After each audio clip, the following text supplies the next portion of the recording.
Bismillahirrahmanirrahim. We have started homeostasis. This is first chapter of second year. इसमें मैंने कुछ terminology discuss की थी फर्स्ट लेक्चर में. First of all I revise what is homeostasis. This is maintenance और protection of internal environment from the harms of fluctuations in external environment.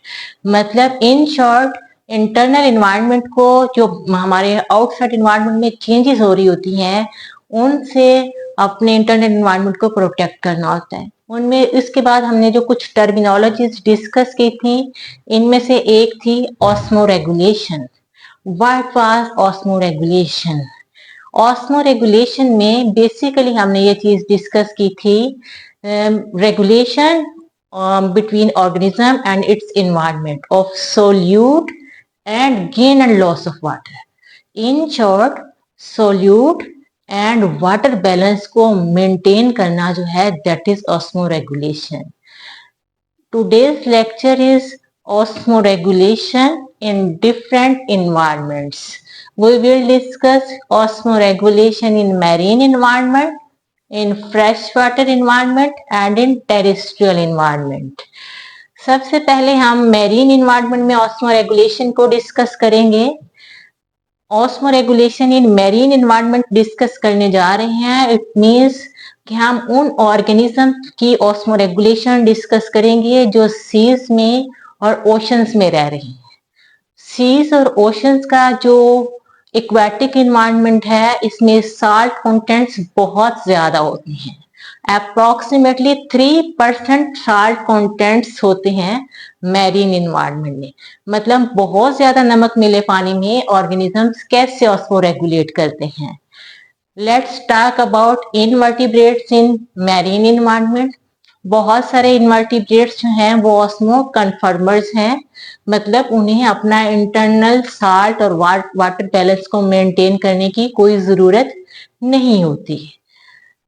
फिर हम बढ़ते हैं वर्टिब्रेट्स की तरफ. प्रिमिटिव वर्टिब्रेट्स हैं हैगफिशेस. हैगफिशेस जो हैं ये भी आइसोटोनिक टू मैरीन इन्वायरमेंट होती है. मतलब उनका इंटरनल साल्ट कंटेंट्स और आउटसाइड इन्वायरमेंट का साल्ट कंटेंट सेम होता है. जितने वाटर मॉलिक्यूल इनसाइड मूव करते हैं उतने ही आउटसाइड मूव आउट कर जाते हैं और साल्ट का भी सेम कंटेंट्स एग्जिस्ट करता है. Next come cartilaginous fishes. ये जो हैग फिशेस हैं, कार्टिलेजिनियस फिशेस हैं, बोनी फिशेस हैं, इनकी डिटेल हम डिस्कस कर चुके हैं इन 10th chapter of first year. I think so इसकी ज्यादा डिटेल बताने की जरूरत नहीं है. But in short in fishes का जो स्केलेटन होता है ये कार्टिलेज का बना होता है, बोन का नहीं होता. Now comes to osmoregulation in cartilaginous fishes.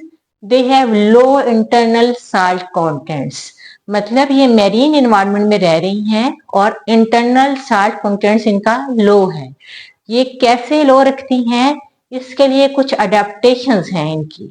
First of all these excrete concentrated urine. मतलब जो यूरिन है उसमें मैक्सिमम जो साल्ट होती है एक्सेस ऑफ साल्ट होती है उसको एक्सक्रीट आउट कर देती हैं. Secondly they excrete excess of salt through gills. मतलब जो किडनीज ने गिल्स के साथ कनेक्शन बनाया होता है, किडनीज जो एक्सेस साल्ट को एक्सक्रीट आउट करना चाहती हैं उनको गिल्स के थ्रू भी एक्सक्रीट आउट करते हैं. Third they have rectal gland for removal of excess salt. और लास्ट पे है कि ये जो एक्सेस साल्ट को एक्सक्रीट आउट करना है इन मैरीन इन्वायरमेंट तो ये against the concentration gradient move करना है साल्ट्स को.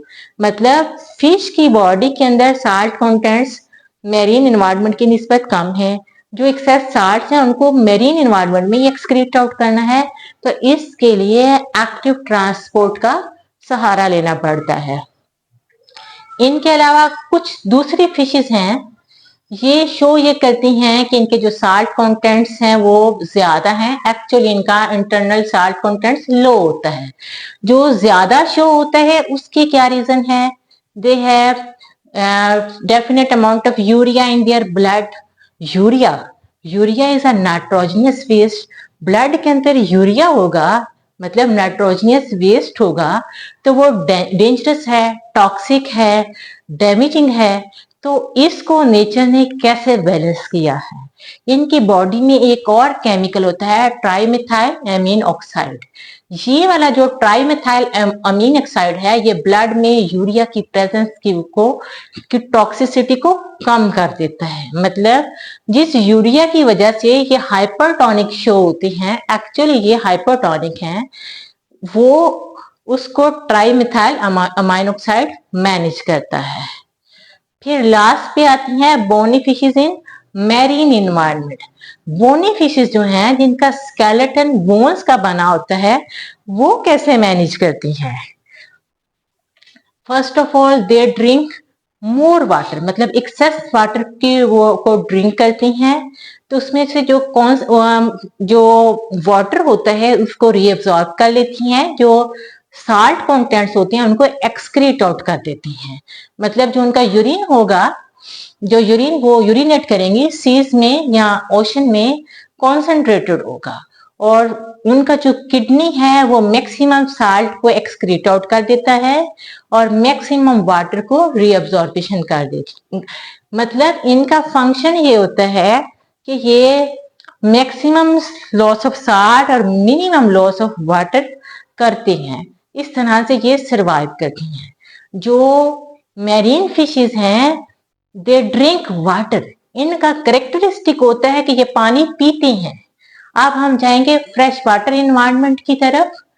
फ्रेश वाटर इन्वायरमेंट में साल्ट कंटेंट्स बहुत कम होता है।